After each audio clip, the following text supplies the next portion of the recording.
Ny ambassadeur-ny Joshua no mandroso indray tokatrantsika ny amin'izao izao mitondra ny fampianarana larana faharoa ambin'ny folo izay hoe avy any amin'ny devoly ny rafitra monoteisme zany no resantsika indray androany mbola avy any amin'ny devoly ihany koa zany aventsika indray zany ny ten'Andriamanitra aloha fa misy teny mena dia aoriana izay hivavaka fa mba mety kely alohan'ny vavantsika ity teny ity hoe patady dy mihitsy ity ten'Andriamanitra ity aloha hoe Jaona voalohany mialohan'ny vavantsika dia petakitsika mihitsy ity no mbo tonga sainareo hoe mba jereo tsara ngeny zahatra mahazo Jaona faharoa andiny fahasivy io zany apetakitsika dia hivavatsika amin'ny fiarahantsika eto indray efa kio ngety zay Jaona faharoa andiny fahasivy zay rehetra mitarika nefa tsy mitoetra amin'ny fampianarana Joshua dia tsy manana an'Andriamanitra fa zay mitoetra amin'ny fampianarana ihany dia izy no manana ny zanaka zay no entintsika rehetra mieritreritra dia nataontsika ary hivavaka amin'ny tata Iavasy Joshua hanamarina ny teny hanaprofy ny hatsarana ary hivavakantsika voninahitra ho anao dada mala Iava voninahitra ho any koa ianao Joshua mala voninahitra ho anareo mianaka manak'izay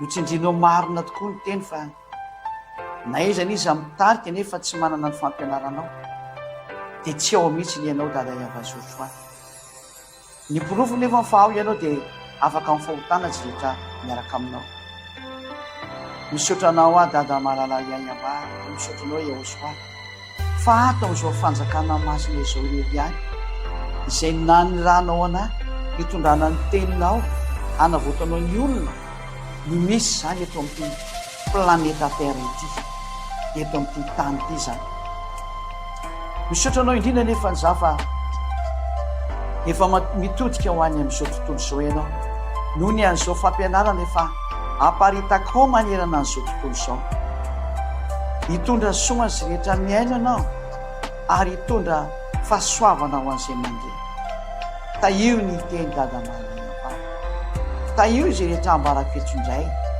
mamali vavaka ianao aoka ny fampianarana izay ho ambarako eto tena ifanaraka amin'ny sitraponao mihitsy dia izay efa nametranao azy araka ny fitiavanao mamali vavaka dada malina mamali antso ianao voninahitra no manak'izay amin'ny anarany Joshua amen dia mamerina ny fiarahabanantsika rehetra tokatrano reny tena ka ny ambassadeur-ny Joshua Ziadia no mandroso atokatrantsika ny amin'izao fotoana izao ny fampianarana moa zany dia hoe avy any amin'ny devoly mihitsy hoe rafitra monoteisme io ary izay rehetra monoteista rehetra zany moa dia tena ho any amin'ny fahaverezana ty zay le nivaketsika teo hoe na izany izy mitarika fa tsy mitoetra amin'ny fampianarana Joshua dia tsisy Andriamanitra ary ny ahafantarana fa tsisy Andriamanitra mpanoty izy rehetra rehetra ao ary mpitandrina didifolo ny atao hoe monoteisme indray zany ahoana indray ary ahoana ny ilazana fa tena avy any amin'ny devoly koa ravitra anankiray io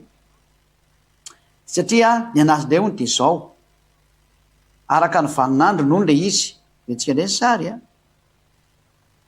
sary mantsy ny tena mitondra betsaka n'ilay zavatra zany io amin'ny efa voarantsika sary ty raha sy diso aleotsika haka ny sary anyity aloha dia rehefa tsika any amin'ny arsivantsika anyty mba hamora ny fanazavana ka tsy verina sary matetika atsika rehefa avy eo fa misy ka misy io leo raha saotsika efa misy io miteny mihitsy ny aty efa misy le izy dia hijerevantsika ary hoe ahoana ny fipetraka le any zareo monoteisme zany ny eny zareo nay dia tahaka an'izao ny eny zareo arakaraka le vaninandro le izy tamin'ny voalohany iny raha mbola tsy tombo ny ilay zanak'Andriamanitra mbola tsy nankaty zany dia ny anazy zany tena ny ray ihany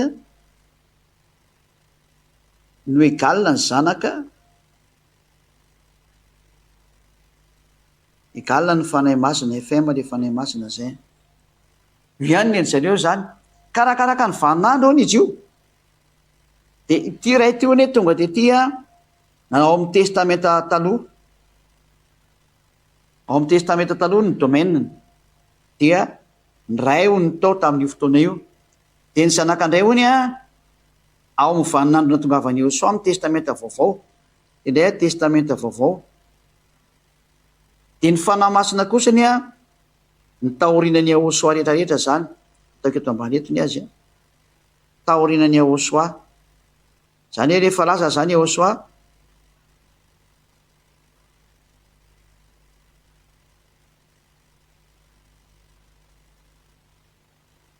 antsika moa Josoa dia apetraka Josoa fa ny zareo moa Jesosy ny tena marina fa fampianarany demonia. Aleo misy ataontsika hoe Jesosy satria Jesosy nataony zareo taorian'le zanak'Andriamanitra fotsiny zany taorian'le zanaka zay. Zany hoe eto zany dia nampitoviany zareo ndray ny ray gala zany gala fanahy masina. Hitantsika tsara nefa tamin'le fampianarana teo fa tena samy hafa mihitsy ny ray sy ny zanaka satria ny ray dia naniraka ny zanaka ary ny zanaka naniraka ny fanahy masina. Noho izany tsy mety hitovy mihitsy indreo. Zay no demontrentsika. Kanefa tsika andao jereva ny ray sy ny zanaka. Ty moa zany dia somary fohy kely ty fampianarana ty fa tsy lava ary mety ho lava ihany nefa fa arakaraka an'izay misy eo. Ny zatra misy zany dia zao. Tena fampianarana tena tsy izy mihitsy ny ty satria rehefa nazavaina ny fanazavana tamin'ireto olona reto dia nylazay ny ty sary ty fa io izy ilay voalaza rekatra amin'ny bokin'ny Apokalipsy dia ho any amin'ny bokin'ny Apokalipsy tsika. Dia ty zanaka ty hony araka ny fampianarany zareo. Tsika aloha hiverina kely maro sarera. Aiza moa misy an'ilay izy izy. Amotsy ato tsy mbola misy sary pitipiady fa ngamoa io rehetra.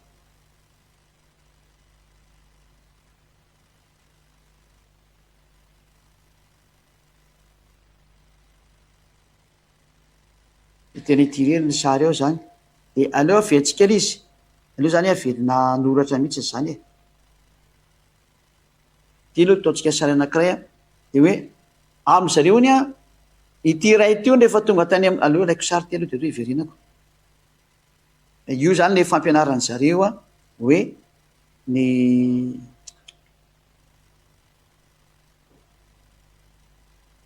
lefako miadana mihitsy fa tsy mainka atsika fa tsisy mamaika atsika ko eo fanao sary anankiray mihitsy zareo iny tavelany iny asoritsika zany iny aloha. Zao ny zareo monoteisma ataontsika sary dia azareo tsara izy. Ataontsika verina foana zany ny sary. Ny ray ihany ony no egale zanaka. Zao zany izy. Izy zafiandrena dada Iava io. Dia jereo nge ty hevitra mpitolo be ty hoeninareo nge ty. Ty zany le dada Iava io. Ataontsika sary dia azonareo tsara mihitsy ny izy. Hoinana atao hoe monoteisma. Izao dia ty moa zany ataontsika hoe mitazona boky izy zany efa feo. Dia le zanaka amin'izay eto tazona le ina moa tazona le boky ataontsika maintsomaintso ny boky eto. Dia zanaka mitazona le boky zany.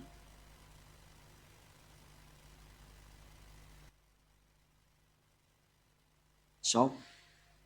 Dia zao ny ataon'le monoteisme hoe satria mantsy eo efa any amin'ny lanitra ny lanitra ty sary ty aloha so ataontsika hoe ciel des cieux io ciel des cieux.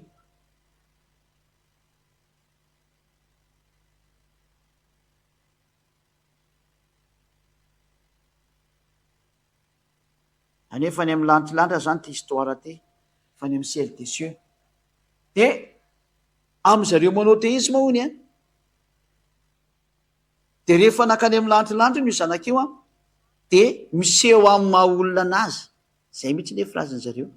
Fa io dadan'io ihany io io ty Andriamanitra ray ty ihany io fa satria Andriamanitra io ray ihany fa miseho amin'ny maha olona. Soratako eto mihitsy izay teny izay hoe miseho zany no mba hianaza zareo amin'ny maha olona hono.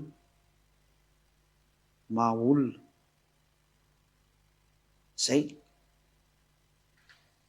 Ka raha miseho amin'ny maha olona anazy izy dia mba mitombina ve zany sary zany. Satria ary ny olona ao anatin'ny monoteisme dia mazava efa tena mitandrina didi folo ihany koa izy. Mbola ao anatin'le hoe Deutéronomia 7:7, Deutéronomia 23. Zany système zany zany dia mbola anatin'ny didi folo satria le didi folo miteny hoe aza man'Andriamanitra fa tsy zareo ihany Araka ny Deutéronomie 23 ilay Exodosy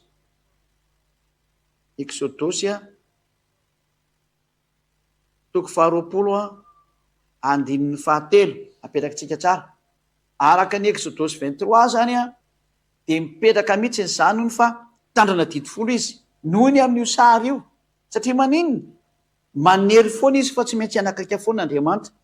Dia vokatry le Exodosy toko 20:17 zany. Nosoratantsika tsara ty fa diso le soratra.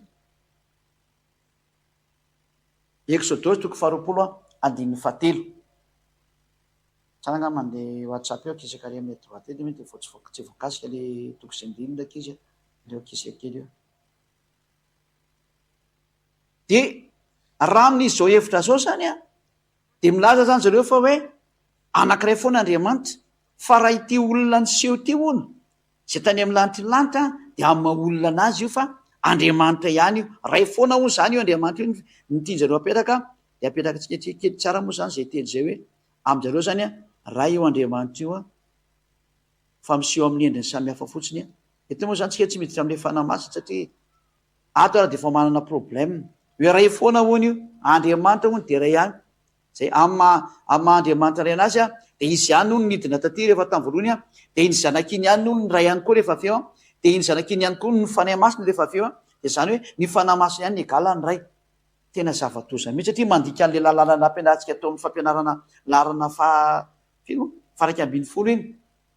Tena nandika mihitsy ny an'le fampianarana larana faha 120 mihitsy le izy zay milaza fa ny ray dia naniraka ny zanaka ary ny zanaka naniraka ny fanahy masina. Ka nahoana moa zany no hitovy izy ireo?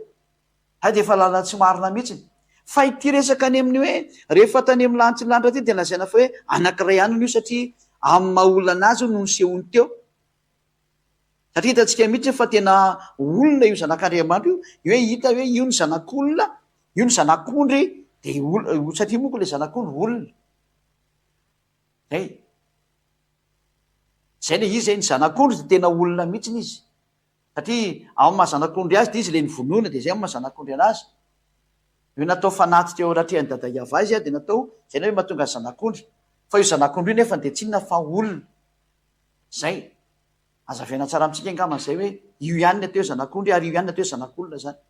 Ka io Yahosoa io mihitsy io mihitsy ny atao hoe olona, tena olona mihitsy izy io zany. Ka raha milaza ianao fa Andriamanitra io fa angamba moa Andriamanitra lasa olona indray. Eo hiavaka antsika tena Andriamanitra zay hijerikana izay mihitsy tsika aloha. Dia kiaraka kely an'izay vitivitika antsika aloha ato amin'ny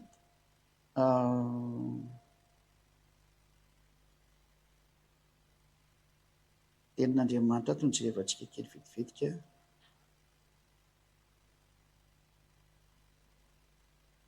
Somary miandriany kely tsika. Zay afaka mijery rehetra antsika direct ny amin'ny écran.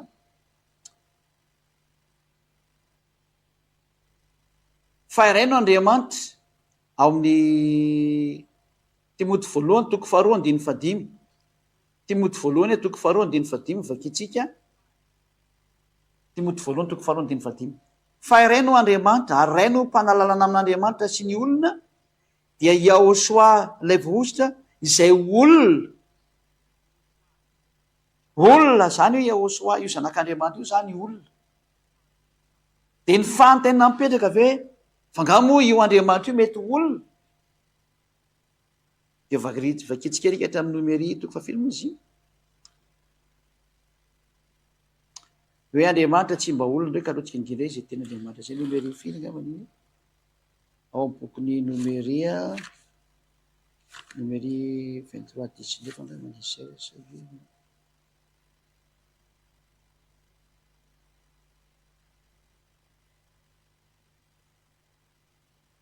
Numéri 23:19 vaketsika inge tena Andriamanitra numéri 23:19 hijerevanareo mihitsy ny hoe ahoana moa mampitombona an'ity sary ity. Numéri 23:19 ny lalàna ato miteny Andriamanitra tsy mba olona nefa ny ahoana zany izy lasa olona lasa olona dia hoe io ihany ny Andriamanitra ray. Numéri 23:19 vaketsika aminarany eo soa.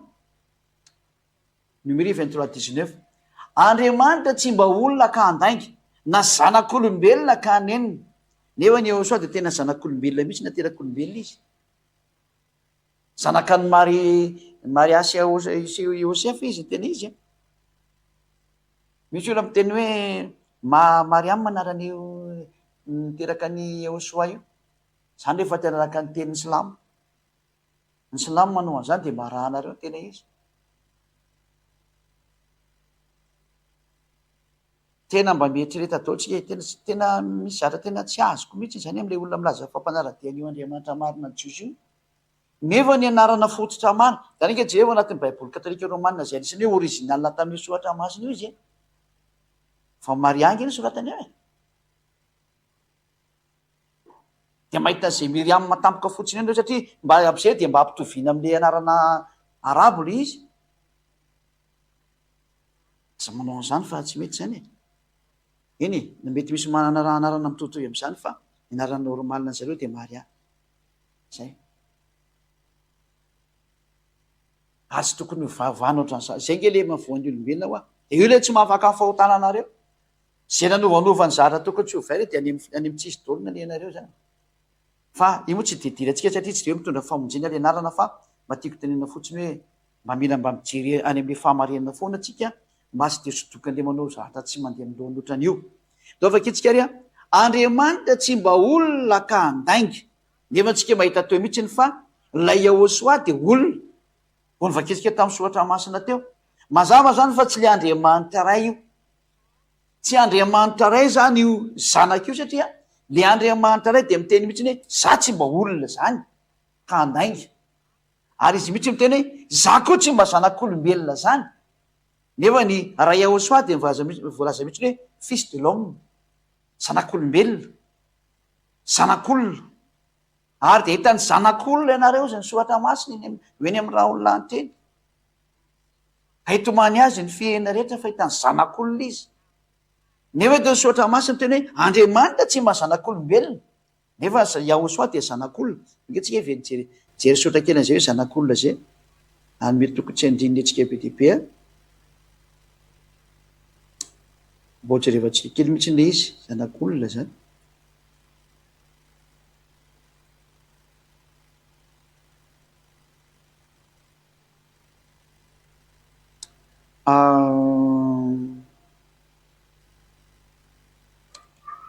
Iny jerevantsika anazy tena mitombona tsara mihitsy.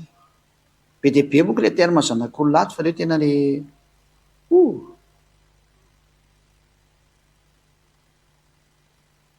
mijanona miandry kely mihitsy aloha tsika fa hijery ilay zanak'olona mihitsy.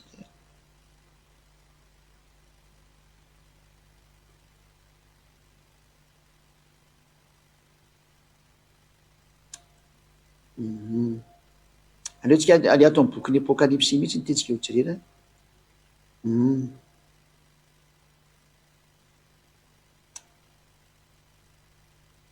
Apokalipsy 14:14.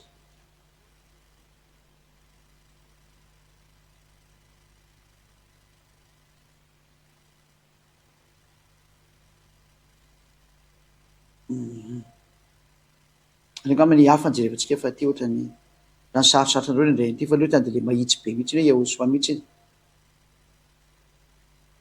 Io le hoe Yehosoa ilay zanak'ondry a, hitantsika iny fa ilay zanak'olona mihitsiny a.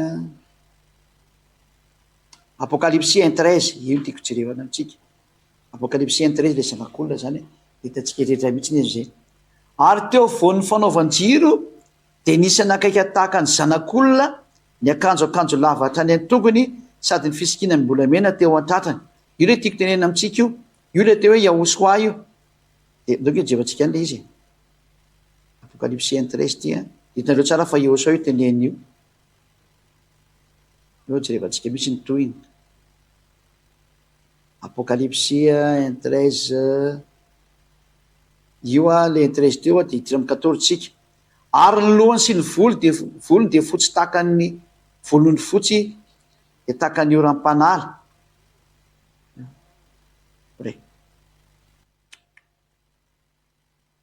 Avetsika mandeha. Ary teo voan'ny fanaovan-jiro dia nisy nakaiky tahaka ny zanak'olona ny akanjo lava hatrany an-tongony sady ny sikina fisikina mbolamena teo amin'ny tatrany. Zany eto zany hitantsika hoe ilay zanak'olona zany. Izy io zanak'olona io a. ary ny lohany sy ny volony dia fotsy tahaka ny volony fotsy dia tahaka ny oram-panala, ary ny masony tahaka ny lehilahy, ary ny tongony tahaka ny varana manganohana ohatra n'ilay voadio teo amin'ny fanendrehana iny, ary ny feno toy ny firondroan'ny rano be, ary ny tanakitina fitenean'ny tany ankavanana izy, ary ny sabatra maranitra roa lela ny voaka avy teo am-bavany, ary ny tarehiny dia tahaka ny masoandro mirapehitra amin'ny heriny, ary raha nahita azy aho dia lavo tahaka ny maty teo anoloan'ny tongony. Zay dia atehatra amin'ny fa izy nanendreha tamin'ny tany ankavanana ka na hoe aza matahotra. Izao ny voalohany sy farany. 1:20. Ilay efa velona dia ilay velona efa maty aho nefa indro velona mandrakizay. Eto zany ilay zanak'olona dia miteny hoe zay efa maty. Taiza nisy Andriamanitra maty anefany. Io Andriamanitra raha io dia tsy mety maty mihitsy, ary tsy mety ho zanak'olona mihitsy izy. Feto moa zany resantsika aloha dia le hoe ilay zanak'olona dia Yahosoa, nefa eto misoratra masary amin'ny bokyny Nomere 13:20 teo milaza hoe Andriamanitra tsy mba olona. Zay aloha anankiray. Dia ne soratra masiny hoe io Yahosoa io dia zanak'olona hitantsika eto amin'ny Apokalipsa 1:17-20 ity. Nefa nisy soratra masina hitantsika Nomere 13:23 teo hoe Andriamanitra tsy mba zanak'olombelona ka nenina. Efa teny mifanepaka sady zany zay milaza hoe tsy olona io Andriamanitra io, nefa ilay Yahosoa olona. Mazava zany fa Yahosoa dia tsy mety hitovy amin'io Andriamanitra raha io noviana satria Yahosoa olona, ilay dada malala Yahova tsy olona. Yahosoa zanak'olona, ilay dada malala Yahova tsy mety ho zanak'olona. Zany hoe zay nampitovy an'ireo kosa zany devoly koa zay nampitovy an'ireo. Ary tena ao anatin'ny Sefer Torah Jiosy mihitsy manizigizina fa tsy olona izy na zanak'olona izy, ka zay nametraka anazy olona sy ho zanak'olona zany io Andriamanitra raha io nampitovy azy amin'ilay zanany devoly zay nanao an'izany. Zay natao hoe devoly. Hitanareo amin'izany hoe tena hoe manohitra ny soratra masina mihitsy ilay olona. Io ilay mbola vokatry ny rafitra didifolo hoe Andriamanitra iray ihany, nivoaka amin'izay ny fahamarinana ny Andriamanitra zahatra anankiray le ray izy, ary le zanany koa nefa ny Andriamanitra anankiray izy. Rehefa ny saina amin'izay reo anankiroa ny Andriamanitra mazava be, ivavana sy ampofana ao amin'ny hatsarana. Ary zay nanaraka an'izany fampianarana izany afaka amin'ny fahotana ary tsy manota intsony satria izay le tenin'Andriamanitra marina hoe aza manota intsony. Fa tsisy afaka tamin'izay fahotana izay mihitsiny noho ny amin'ny rafim-pivavana naranareo io. Zava-doza mihitsy. Farany tia ny fanampolofona fahatelo fa diso mihitsy monoteisma ozy ny ten'Andriamanitra dia ilay velona 1:20. Efa maty aho nefa indro velona mandrakizay sady manana ny fanaledy ny fahafatesana sy ny fiainantsika. Ato amin'ity soratra hoe efa maty aho. Io izy io. Leo tsy pitsika tsara ty soratra hoe efa maty atao hitan'ny olona rehetrarehetra mihitsy nyty hoe dia ahoana moa zany ty soratra masina ty kosa, fa ianareo milaza fa Andriamanitra ray ihany egala Yahosoa zanany. Dia ahoana nefa ty soratra efa maty ty, ahoana io? Samy mandinika daotsika rehetrarehetra hoe ahoana ty soratra hoe efa maty hony izy.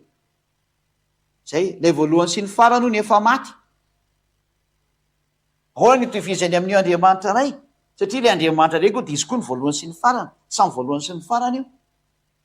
Fa na voalohany sy ny farany iny hoe qualité tovizana, même qualité zareo, fa reo ny momba anazy zany amin'ny mare sy ny zanaka reo mitovy ADN zany na resana olombelona. Fa ny momba azy samy hafa. Ny ray lehibe dia ny ray kely, ny ray niteraka dia ny ray nateraka, tsy mitovy re zany. Dia hoy ny soratra masina hoe efa maty aho. Efa maty zany ty zanaka ty, le olona io zany efa maty io. Nefa ny soratra masina re hoe io Andriamanitra ray io tsy mety maty zany mihitsy novinoviana. Nke ty reo ampidintsika any amin'ny fitehirizana any, ianao jerevantsika amin'izay le hoe tsy mety maty io Andriamanitra ray io. Mba henonareo nke ty tenin'Andriamanitra ty. Dia jereo tsara nke ny hoe aiza moa nitovizany zany sary zany. Apokalipsy 4:4 ianao tsara arany. Aty amin'ny andininy fahavalo no vavaka ataotsika. Milotsika ny vavaka ny tao amin'ny lanitry. Apokalipsy 4:4 manomboka ny 15 ka hatramin'ny 19 amarana antsika anazy. Ary ny zava-manana anay efatra dia samy nanana elatra enina avy, sady feno maso ny tena rehetra manodidina ka hatrao anatiny. Ary tsy mitsahatra andro aman'ala izy manao hoe masina masina, ny tompoandriamanitra tsy to lay taloha sankehitriny ary ho avy de mandeha moa zany vavaka sy ny mahasamihafa eo de 15 de iankohakeo aloana zay mipetraka eo ambony seza fiandrianana ny loha olona 720 ka hivavaka am'izay velona mandrakizay velona mandrakizay indray ny hitantsika eto fa tsy koa ny efa maty fa hoe velona mandrakizay ahoana indray zany rety fahadalana be nataon'reto monoteisme reto tena miteniteny foana mihitsy ny tena maro zay le hoe mba mandiny daholo Andriamanitra reny nametraka teny hoe za tsy mety maty zany tsy mba olona ho nisy ka andaingina zanak'olombelona ka aneniny ary Andriamanitra eto milaza fa tsy mety maty mihitsy izy araka nyity soratra hitantsika eto ity jereo izay amin'izay velona mandrakizay io ivavaka anao inona izy ivavaka am'izay velona mandrakizay io lay Andriamanitra ray zany zay mipetraka eo ambony seza fiandrianana de velona mandrakizay tsy mety maty ny dikan'izany ahoana ty rahatra monoteisme ty fa lazainy fa hoe io zanak'olona ny Andriamanitra ray le zanak'olona sady le zanak'olona io Andriamanitra tsy olona Andriamanitra tsy zanak'olona Andriamanitra tsy mety maty nefa le zany efa maty ahoana moa ny ampitovenareo amin'ny Andriamanitra ray io zany no profa tena fivavahana tena demonia mihitsiny izy fanoerana ny tenin'Andriamanitra marina nahita zany zay tsika hoe tena diso daholo ny vavahany olombelona rehetrarehetra satria tena tsy mety mihitsiny izy ndaotsika aloha enregistre ty ataotsika tahiry ilaina ny fotoanany rehefa misy zara tokony latsika anazy ho azavaina aminareo foana hoe zao ny famarina ny teny ka eto zany tsika rehefa nandeha nahita zay teny zay nareo de mametraka ny ambasadioraneo sao hoe rehefa diso zany ny fipetrahany ray sy ny zanaka hoe tsy mety mitovy mihitsy nyreo de diso mihitsy ny milaza fa ny ray ny agalina ny zanaka fampianarana demonia mihitsy zany zay zavatra zay fampianarana demonia mihitsy zay tena tsy izy mihitsy ary raha mihitsy nday miteny hoe ny ray any gala zanaka gala fanahy masina ko ny ray sy ny zanaka raha tsy mitoko va maika ve ny fanahy masina ny tena izy ngetrika de tokony efa tonga saina ary tsy misy fanahy masina ny vavahana zanaka tany amin'ny lanitry ny lanitra tany iny zao lalàna hoe Andriamanitra ihany ny vavao hitantsika zao zay tany bokiny aiza moa la izy tao bokiny apokalipsy vakitsika iny ty bokiny apokalipsy toko fa 12:7 ty apokalipsy toko fa 12:7 vakitsika eo aminarany eo soa apokalipsy 22:9 de io izy tamiko tandremo aza manao an'izao fa mpanompo namanao ihany eo sady namampamina ny rahalanao sy zay mitandrina teny am'ity boky ity Andriamanitra ihany ny vavao raha Andriamanitra zany ny fanahy masina araka ny teny anreto monoteisme reto hoe io ihany koa ny lasa Andriamanitra ray rehefa avy eo nanina izy nita tao amin'ny lanitry koa tamin'io sary io amin'ny mahinana anazy indray zany ary raha Andriamanitra io fanahy masina io tokony vavahana teony eo nefa antsika mety ava rehefa nivavaka ny tao amin'ny lanitry amin'ny apokalipsy toko fa 7 de tsy nisy vavaka narehefa tany am'zareo mihitsy na ny kely azany sady nefa ny hoe Andriamanitra ny vavao nonge vaketsika ny apokalipsy toko fa 7 de ao amin'ny andininy fahavalo sy ny fahasivy nanahoana ny vavaka nale tato nandeha tato nefa le fanahy masina hita teo leo vaketsika le fanahy masina hita teo zay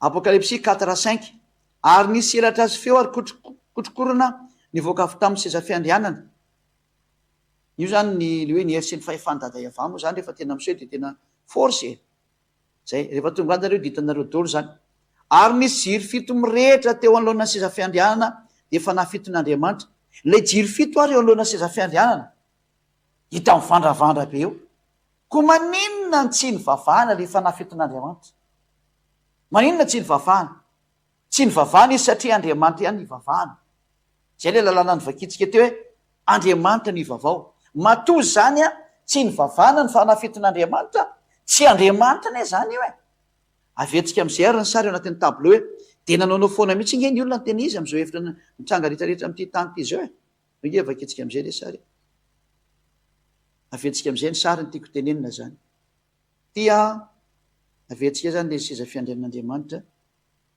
io any seza fiandrian'Andriamanitra io satria fahita tany amin'ny lanitry am'izay ty sary hitatsika ty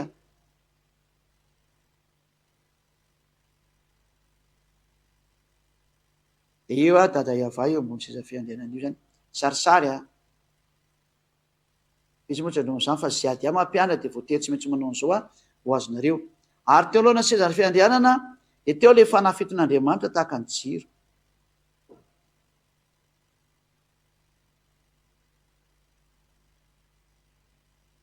Reo ny fanafiton'Andriamanitra F7 zany F7 fa tsy F16 a fa de fanganareo amin'ny zavatra hafana.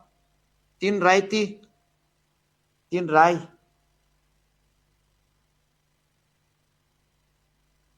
raha ohatra ka Andriamanitra ny fanafiton'Andriamanitra maninona tsy nivavaka teo ny lolo efatra amby roapolo le nivakitsika teo,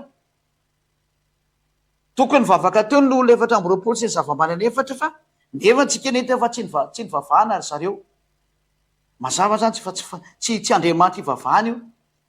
Ce n'est pas Dieu là, zany hoe ce ne sont tsy ao anatin'ny klasin'Andriamanitra izy zany. Dieu qui veut hitrandeha non barage non, tsy Andriamanitra ny fanafiton'Andriamanitra. Fa rehefa hitsangana kosa ny Yehosoa avy any a ity indray Yehosoa ty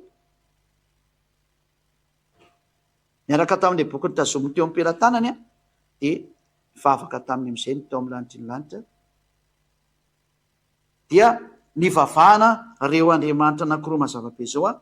Reto no nivavahana, ity dada Iava ty no nivavahana, ty zany nivavahana ray ary iny lehibe de ty zany nivavahana koa faharoa io ataoko fresy maitsomaitso io a io ny faharoa deux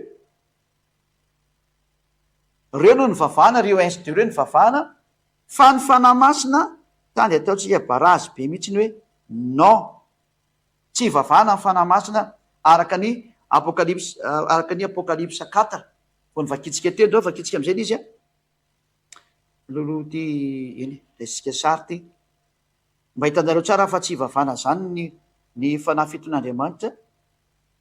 Alefatsika sary mahitsy tsara sy mazava tsara.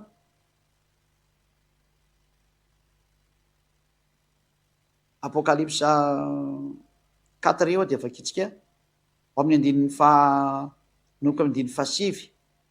Ty hitantsika teo le sarin'ny fanahy masina zany efa alohan'ny seza fiandianana de eneo gne atrato hoe ao amin'ny andininy fahavalo no miainga le fivavahan'ny lolo efatra amby roapolo sy ny zava-manana efatra ny mandeha voalohany ary ny zava-manana efatra de samy nanana elatra eninavy sady feno maso ny tenany rehetra manodidina ka hatrao anatiny ary tsy mitsahatra andro manala izy manao hoe masina ny tompoandriamanitra tsy to any am'le tsy to zany ny andefasan'le teny a lay taloha sankehitriny ary ho avy zay le fandehanan'le teny a lay tsy to de ahonana izy ao am'diny fasivy ary raha ny zava-mananaina manome voninahitra sy aja ary fisaorana ho an'le mipetraka eo ambony seza fiandrianana de zay velona mandrakizay mandrakizay vetsika indray zany sary iza nanomezana le vavako ny teo a de mazava be fa lay mipetraka eo ambony seza fiandrianana hitatsika io mihitsy ny mandeha io le numéro 1 io ny mahazo an'le vavaka io ty ny mahazo an'le vavaka io ny asiko maitsomaitso io le nahazo an'le vavaka io fa le fanafiton'Andriamanitra io menamena io a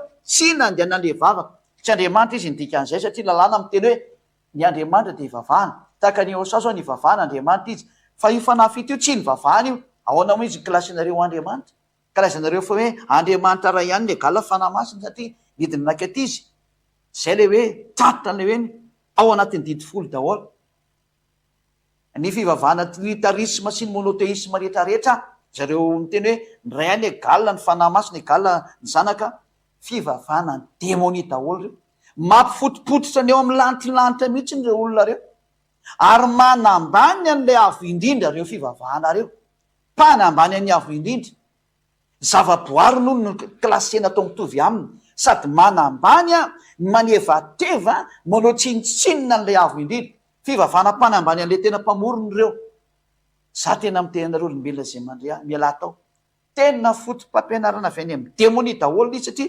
tena mampifotopototra an'io Andriamanitra ray mihitsiny zavaboary ny fedy ataonao ekivala aminy azy tena zavatra tsy izy mihitsy zany satria ny sary de hitatsika eo amin'ny lanitrylanitra moa kio sary io zao le apokalypse 5 io a apokalypse 4 5 zao ty hitatsika eto ty eo soratako mihitsy ty apocalypse 4 io 4 io dia ny 5 io sary hitatsika io hoe zao ny sary to amin'ny apocalypse 4:5 zao dia ahoana moa nefa ianao dia mivavaka amin'io fanahy masina io fotsiny zao lazainao fa io ny Andriamanitra misorandre dadany nefa ny zareo hita tsara tao amin'ny lanitra tao amin'ny bokiny ino moa tao amin'ny boky farana ary ekatra amin'ny bokiny apocalypse efa ny amin'ny lanitra io sary io tsy ndriko tsara efa ny amin'ny lanitra no nahitana fa miavaka ny ray miavaka ny zanaka miavaka ny fanahy masina ary ny Andriamanitra ray izay mipetraka eo ambony seza fiandrianana irery any no nahazo izay mipetraka eo ambony seza fiandrianana irery any no nahazo ny vavaka tamin'ny voalohany ary ilay zanaka izay mitsangana eo akaikiny ka mitazona an'ilay boky indray nahazo ny vavaka faharoa miavaka tsara mihitsy amin'ny saraka tsara reo fa le fanahy masina teo alohana seza fiandrianana kosana tsy niandehana ny vavaka mihitsy ny andria mandeazana eo raha vaketsika ray zay teny zay tsy maintsy vaketsika zay teny zay ho voninahitra dada Iavasy Joshua ao amin'ny andininy fahafolo am'izay dia nkoaka eo alohana zay mipetraka eo ambony seza fiandrianana ny lolo 420 zay tena mahazava bien précis mihitsy ny vavaka hoe enkoaka eo anoloana zay mipetraka eo ambony seza fiandrianana ny lolo 420 ka ivavaka am'izay velona mandrakizay dia nipiny sady boninahitra eo anoloana seza fiandrianana ka anao hoe eto zany le sary adefatsika io izy io lay mipetraka eo ambony seza fotsifotsy io nandeha nan'le vavaka fa tsy nandeha tamin'ity jiro menamena eo ambany ity précis tsara mihitsy le vavaka eo amin'ilay mipetraka eo ambony seza fiandrianana tany le vavaka iny tao amin'ny lanitra nandeha fa le devoly tety ambony tany miara-miasa amin'ny devoly kosany ny vavaka tamin'le fanahy masina fanafiton'Andriamanitra io nalefa nytaony azy ny vavakany zareo rery ny nanondrana fa ny tao amin'ny lanitra nefany nanao ny sitrapon'Andriamanitra nefa aloha ty Andriamanitra hoe ho ataony sitraponao ety atany tahaka ny eo amin'ny lanitra ny eo amin'ny lanitra tsy izy mivavaka tamin'ny fanahy masina le olombelona daladala rehetra mivavaka tamin'ny fanahy masina tena dala mihitsy dao vaketsika eo zay tenin'Andriamanitra zay mbola vetsika eo le Matio toko fefatra fa loatsika aloha jery ty amin'ny Matio kely hoe ny sitrapon'Andriamanitra ne dia tokony atao any aiza misy teo ataony sitraponao ety atany taka ny an-danitra aiza misy anindraka izy zao nge mba jerevantsika mba jereva iny izy teny zay atao any sitraponao amin'le vavaka nampianariny Joshua io hoe rainay zay ny an-danitra ataony sitraponao ety atany taka ny an-danitra aiza izy iny na reo koa ny rakitsy da ohatsy jerevantsika kely ny vavaka nampianariny Joshua hoe mpampianatra hoe ndaso jerevantsika ato zay ny malaky indrindra zay mahita tenenao ihany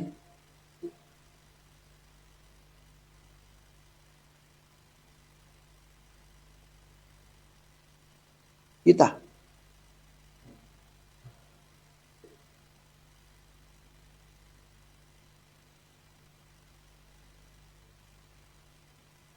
ao Matio 6:10 raka izy jerevantsika hony zay zany le izy zay ao ny jerevantsika anazy aso aloha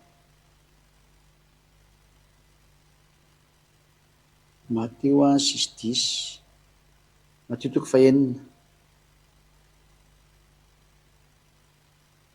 Matio toko 6 andininy 10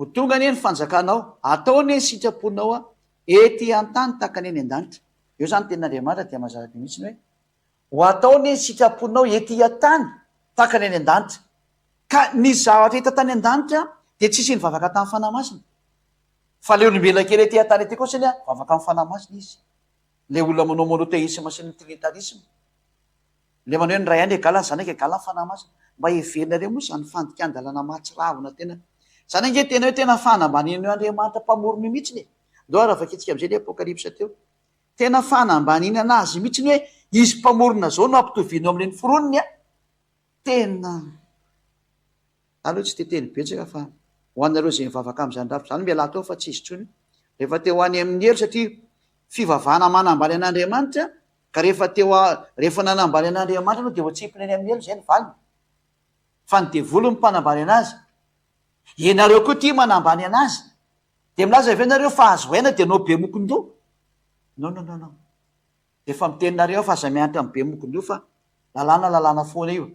Apokalipsy 4:10 dia nykôky eo alohana zay mipetraka eo ambony sisa fiandrianana ny olona 420 ka hivavaka amin'izay velona mandrakizay dia nipy ny satroboninanitra eo alohana sisa fiandrianana ka nao hoe jereo am'izay nke le vavaka rehefa avy ny hoe ho an'ilay mipetraka eo ambony sisa fiandrianana ty hivavaka ty tena nianana tary zany le fanahy fiton'Andriamanitra sy zay atao hoe fanahy masina nianana teo satria nareo moko mihevitra hoe ivavahana izy de zay moa tonga namiteny azay fa izy tsy mianana zany zareo fa tsy klasé ho Andriamanitra izy de tsy ivavahana.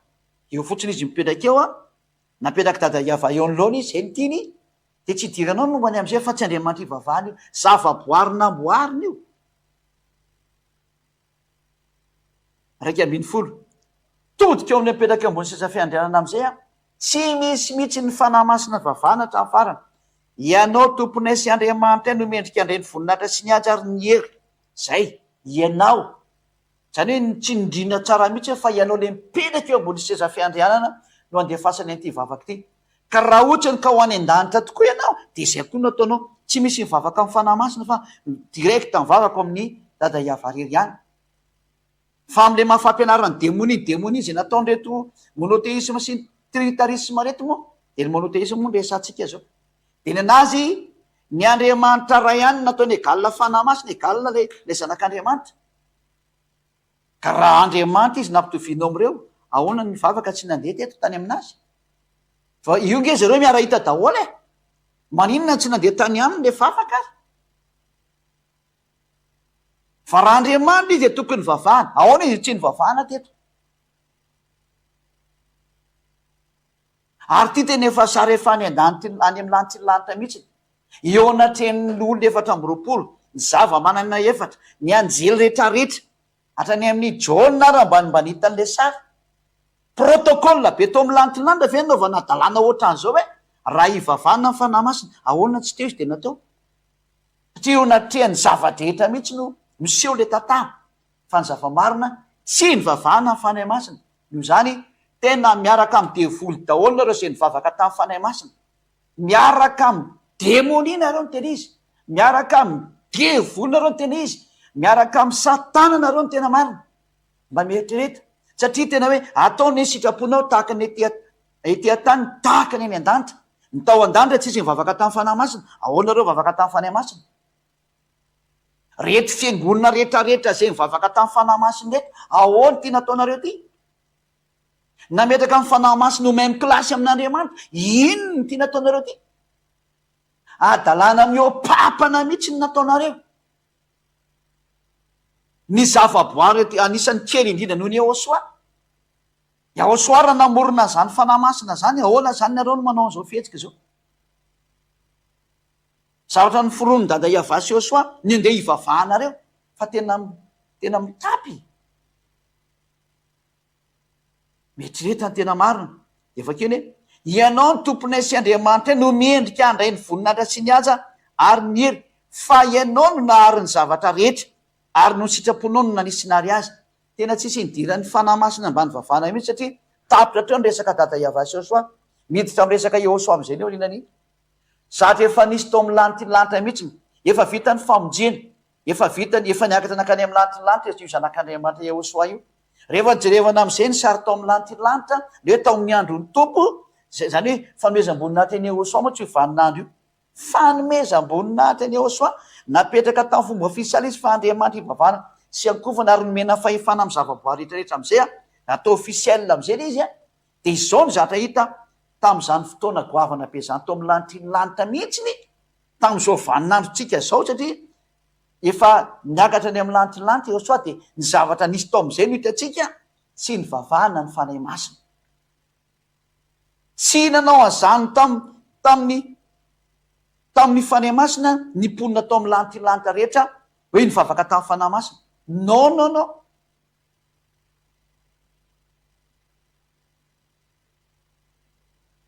fa ty tenenanareo de tena efa tsisy tsony mihitsy ty to amin'ny lanitra tsy misy ary ny fanahy fiton'Andriamanitra moa lehibe indrindra amin'ireo fanahy masina andreo. Zay nahatonga azy natokany aloana seza fiandriana dada Iavana. Zava-boary namboariny. Ary ny fanahy dia natao irahana. Ahitantsika tamin'ny bokin'ny Jaona toko faha 7:20 iny hoe irahana ny fanahy masina. Jaona toko faha 9:20 andiny faha 13:20. Zavatra irahana ve dia ivavahana reo? Jaona toko faha 9:20 andiny faha 13:20.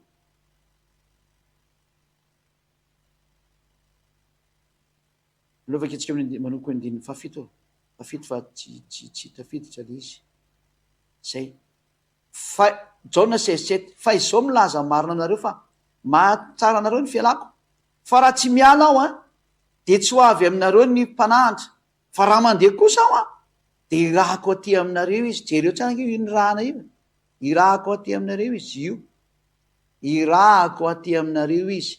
Aleonay tsika tsindrim-peo tsara mihitsiny ihany ny mampalaky an'ity sary ity dia hitanareo tsara amin'izay mijery tele rehetra. Satria moa dia efa tele zao no malaza ny fijerevana ity fampianarana ity, na ao amin'ny internet no amin'ny zavatra hafa zany. Dia efa kio tsara ty. Jereo tsara ty. Irahako ny fanahy masina dia ny mpananatra. Zay. Irahana zany le mpananatra zany. Ka le mpananatra moa tsinona fa le fanahy masina dikan'izay. Io le hiaraka amin'ny olona, le hilatsaka amin'ny olona, dia ho hita sy ho rezy. Ka raha ny rana izy zany rehefa ny rana ny fanahy masina dia le mpaniraka lehibe noho izay maniraka, ny mpaniraka lehibe noho izay ny rana. Ka izay no mahatonga ny hoe zatra kely izy ny fanahy masina zany ny fanahy fiton'Andriamanitra. Tsy vavahana zany. Porofony zany le tao amin'ny lantilanitra hitantsika tsara fa tsisy nivavaka tamin'ny fanahy masina tena andray aza. Ka mieritrereta amin'izay zany dikan'izay rehefa tsy nivavahana ny fanahy masina dia aza mbola foana manompo izao. Aza mbola foana tsony. Fa ny fahendrena manoro-hevitra amin'izay zay ady marana anazy nao ke jerevantsika ny sary. Firy ny Andriamanitra hivavahana araka ny fahamarinana? Io anankiroa ny Andriamanitra hivavahana araka ny fampianarana Yehosoa. Le fampianarana tsisy kilema sady salama. Azahoana fiainana mandrakizay mahatonga anao tsy manota intsony. Mahatonga n'Andriamanitra hiaraka aminao dia mafisoko aminao. Faharoa ny Andriamanitra hivavahana ary hita tao amin'ny lantilanitra zany sary zany. Roa no hita tao ny hivavahana fa tsy hivavahana ny fanahy masina.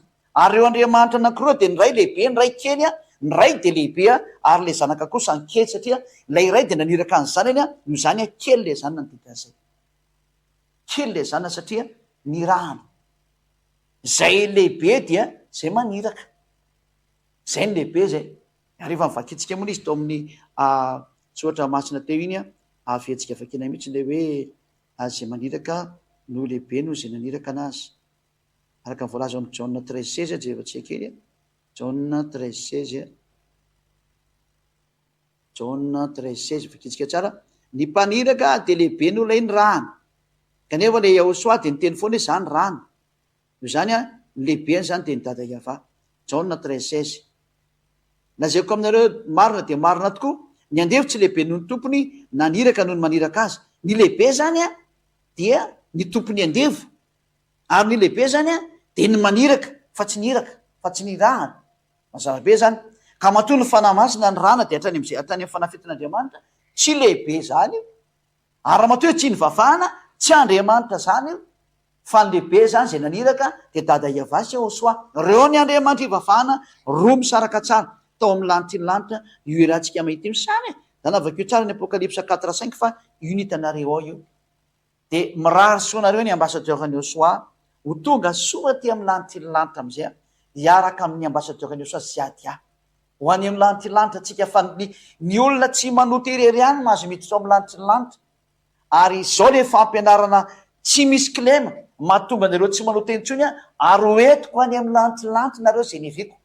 Ho antsika rehetrarehetra andao ho antsika. Azo antoka lalana makany. Zay no mahatonga ny hoe efa misy olona aty Madagasikara 2 isany. Efa tsy mahay manota intsony. Efa niala tamin'ny fahotana. Efa tsy mahay manao ratsy intsony. Mba hanjaranareo hafa firenena koa miditra an-tsehatra ho isan'izay tsy manota intsony manaraha any Iosoa izay toriny ziady ahy.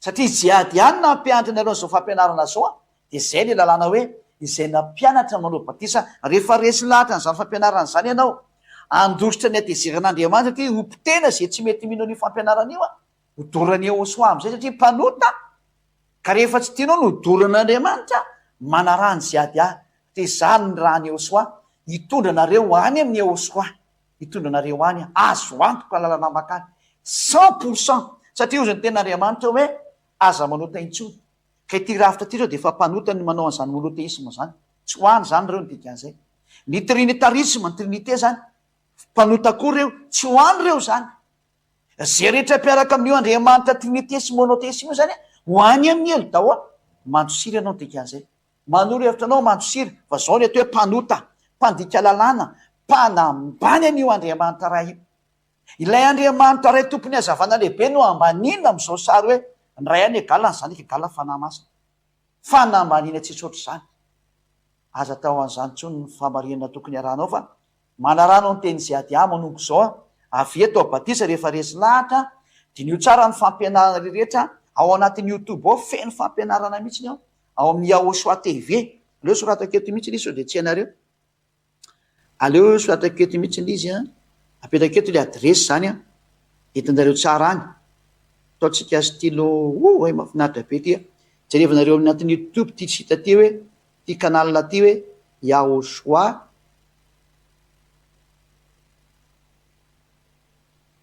TV zao io jerevanareo dia ny WhatsApp zany io WhatsApp io kosiny ho an'izay resy lahatra rehetra dia manoratra ty aminay aty satria direct makaty aminay io plus 261 ho an'izay resy lahatra any ampitan-dranomasina indrindrandrindra 32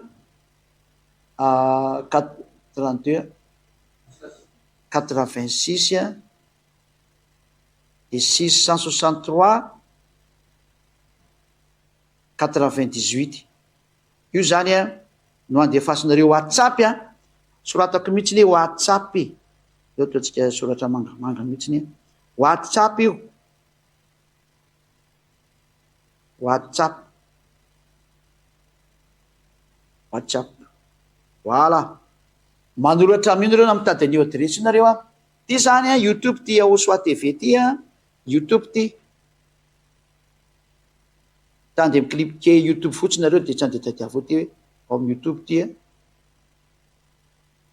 dia mifandray direct amin'ny ziady nareo ty zamony mampianatra nareo ty mifandray amiko direct nareo amin'io dia hitanareo daholo ny fampianarana zay tsy azonareo amin'izay mbola isy fotoantsika hanao émission direct dia afaka mametraka fanontaniana amiko daholo nareo ny ampitan-dranomasina any fa fotsiny ataovy amin'ny teny anglisy na teny frantsay dia teny sinoa zay ny aloha mbola valabo eto amintsika eto dia ny teny malagasy moa zany no malagasy rehetra afaka mifandray amiko daholo nareo moa nareo efa resy lahatra ny fampianarana dia miantso avy hatrany amin'io telefony io hoe mba hanosoratra anarana amin'ny batisa hoe za dia ahoana ny tokony ataoko fa zaho any amin'ny lanitra iaraka aminao zay miaraka amiko zany ianao eo amin'ny garantianao 100% makany ianao tsy misy problème mihitsy olana zany hoe inona ny souci non tsy souci sans souci makany amin'ny lanitra ny fantatranao miaraka amiko satria zavy ihany matoy ianao afaka ny fahotana raha mitory an'izao fampianarana malala fahotana zao za dia tsy olombelona mitovy aminareo ny mampianatra nareo an'ity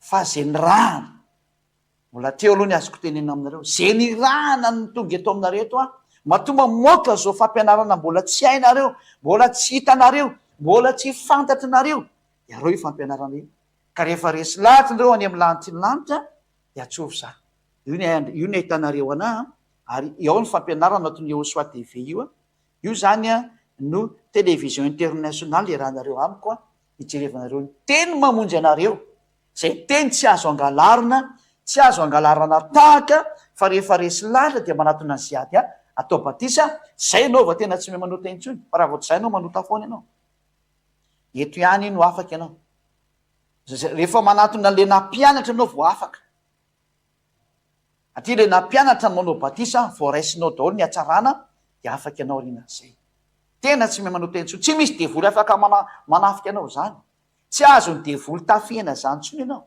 ianao indray lasa manafika devoly manomboka eo zany natao Andriamanitra mahery tompony fahefana amin'ny lanitra ny lanitra sy ny tany ety ambany Yahavah anarany ary Yahosoa le zanany manatona aza matahotra intsony fa tena famonjeny ity le Andriamanitra Abrahama sy Isaka sy Jakoba no miteny hoe Andriamanitra tsy miheno mpanota noho izany raha ohatra ianao ka te hiaraka aminy tsy maintsy mipetraka amin'ny toerana hoe tsy manota intsony tsy misy fivavahana eto ambony tany mahavita manafak'olona tsy manota intsony noho izany manatonina ny ziady fa ziady dia ny rahany Yehosoa ary ny rahany dada Yahavah hitory any Yehosoa ka rehefa manaraka ahy ianao dia manao batisa atao amin'ny Yehosoa dia ho lasa mpiara-dia amin'ny Yehosoa dia ho tongako any amin'ny Yehosoa amin'izay ianao tsy hanota intsony ianao ho afaka amin'ny fahotana ianao tena sambatra be ianao zay zany ny teny koa ary antsika maraparanana fotoana dia manara-maso foana moa zany ny hatsarantsika dia zay ka samia mieritreritra tsara mandinika tsara ny amin'izay sariny meko teo zay averiko tsara le adresa dia dinareo leo ty averina tsara ty raiso tsara aleo soratana sao dia misy olona tsy mahay mamaky indray fa aleo tena atao tsara mihitsy ny tia le numéro ty misy plus aleo dia tsisy plus fa misy plus vao mety ataoko ngeza be dia afaka mijery daholo na dadabe na bebe misy plus 261 32 86 663 98 veko tsara plus 261 32 86 663 98 zay namarantsika ny fotoana dia mirahasotsika samy teny soa ary tsara ny fampianarana ny fampianarana anankiroa ngamba no hojerevantsika farany dia misy amin'izay ny fandinianareo lalina resy lahatra manatona ny ziady mandefasa message amin'ny WhatsApp mba izao miteny anglisy tsy miteny français raha azo atao fa raha ohatra anao tsy maintsy miteny hafa amin'ny appel dia lefasa fa tsy maninona fa hitantsika foana ny atao fa raha mbola azo atao dia atao miteny hafa ihany amin'ny teny anglisy français zay ny azo tenenina dia mirazo antsika samy teny soa ary efa afakatsika sotra betsaka dada Mahala Yahavah tena famonjena ny ataonao tena efa miazakazaka ny famonjena satria tonga ny farany kely sisa ny fotoana kely sisa dia ho tanteraka ny zavadrehetra avotiny olona dada Yahavah reny efa nanaraka ny teninao rehetrarehetra ireny indrindra efa ny any ampitan-dranomasina zay efa nihaino fampianarana sy nanaraka ny teny aza atao misy votsitra intsony reny dada Yahavah Joshua mangataka mihitsy ny ziady any fanahy masinao tena hiasa mafy mihitsy hiasa mahery ho amin'ny fisitomana ny sain'izy ireny hitodika amin'ny fampianarana mba hitodianao any aminao Yehosoa fa io sisa no antokana hafana mifandray aminao Yehosoa ianao ny tompon'ity teny ity ianao ny tompon'ity fampianarana ity izany raha anao ary tena mampianatra ary miezaka mafy manao ny haiko tsy ho zavatra mba hamonjena ny olona ho valiny raha anao masina izay nalatsaka ao teo amin'ny azo fijaliana aza atao misy very ny olona izay mandray Yehosoa tena aoka ny fanainao masina tena hanerin'ny sainy ary hanerin'ny fony mba hamonjy ilay fanahy ao anatiny ao mba hovonjena ho any aminao amin'ny alalany ny enony ny fampianarana ary zany mbola angatako aminao aoka ny fanahy masinao ny ampianatra azy ny teny izay nampianarana rehetrarehetra ny fanahy masinao anory sy hanokatra ny sainy dia zay rehetra voalahatra ho amin'izany na iza dia zay avy any amin'ny lanitra ny lanitra rehetrarehetra dada Yahavah Joshua aoka tena hiasa zay rehetra avy any aminao ho amin'ny famonjenany olona aza vera misy overy zay rehetra efa nahita aza vera misy overy zay efa nandre aza vera misy overy zay rehefa nijery na fantatra ny teny marina anao ataovy ho sainitsainy ny andro amanalina zany mahatonga na mangataka ny fanahy masina mba ataonao be dia be ny fanahy masina andeha makety andresy lahatra ny olona zay efa voalahatra ho any aminao sy zay rehetra efa nofidinao ihany koa sy zay rehetra efa nantsoinao hitodika ho any aminao ary ziady mangataka mihitsy ny mba ho maro ihany ane na dia vitsy ary izy ireo satria tena vitsy mihitsy le ho any aminao manoloana an'le 8 miliara nisan'ny olona eto ambony tany fa tena vitsy le ho any aminao anefa mangataka amin'ireo vitsy ireo mataovy maro ny hafa firenena mataovy maro ny hafa firenena Yehosoa Ataovy maro ny afafiliny. Voninahitra anao dada Malayava ary voninahitra anao Yahosoa. Amin'ny anaranao Yahosoa anaovana izany fafakarehetra. Haleloia. Amen. Dia miratso tsika samy teny Yahosoa amin'ny fitohizan'ny fampianarana manaraka indray dia mahereza foana manaraka amin'ny fampianarana. Aza diny mihitsiny ny mijery ny fampianarana io manaraka ny foana efa ao anatin'ny YouTube ao ny fampianarana reo ny ampitan-dranomasina. Jereo ao anatin'ny vidéo ao anatin'ny Yahosoa TV tena jereo ao ary misy teny frantsay teny anglisy ao ary efa misy toromarika omena ny hafa firenena koa hoe mba arao le sita misy sita rahanareo kosa ny ao ao amin'ny hafa firenena misy sita rahanareo neka ameko kely anaran'le sita aloha ho soratako eto koa dia amin'izay zany hitanareo tsara hoe sy ady amin'ny mihitsy nanoratra ny lisy ka ho jerevako amin'izay ty anaran'le sita na natape fotsiny RTV Yahosoa R io T D V ka ny sita moa tsy majuscule fa minuscule reo zao Yahosoa de .com io ny sita anakaiky jerevanareo RTV Yahosoa.com dia tonga any amin'ny sitinareo dia afaka mijery zavatra be dia be tsara mihitsy ny ao na amin'ny teny maro samihafa arianareo daholo. Dia misy sita anakaiky koa ny ao RTV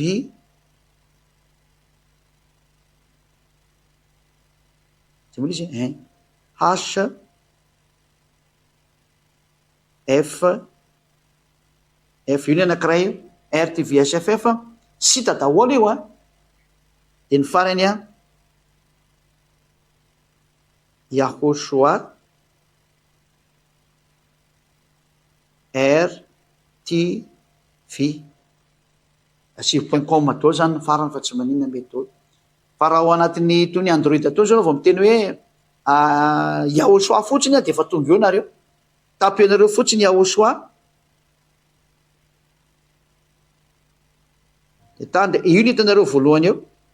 Ro sita reo ny hitanareo voalohany dia trany dia afaka misafidy amin'ireo nareo any amin'ny Google zany ny tapenareo io. Mitapen'io Yahosoa nareo any amin'ny Google dia Google dia miseho ny RTV Yahosoa RTV SFF dia ny Yahosoa tsy ampy Yahosoa dia ndao aloha evaky pitsika kely ty tsitsika kely ato Yaho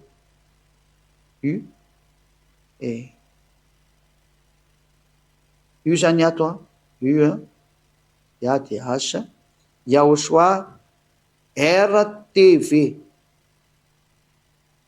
zao Yahosoa RTV zany no hitanareo dia afaka miditsy anareo dia mijery fa mita karazana langy anaky telo nareo fa mandeha dia afaka mijery misafidy misy fampianaranao dia misy direct ihany koa nareo azo jerevanareo afaka mijery an'izay vidéo direct nareo zay avy ety aminay mitondra an'izao fampianarana zao zany. Fa dia miraso nareo ary anaraka an'izay ny farany dia tahina sao daholo ho manaraka andray avy no mampirasa.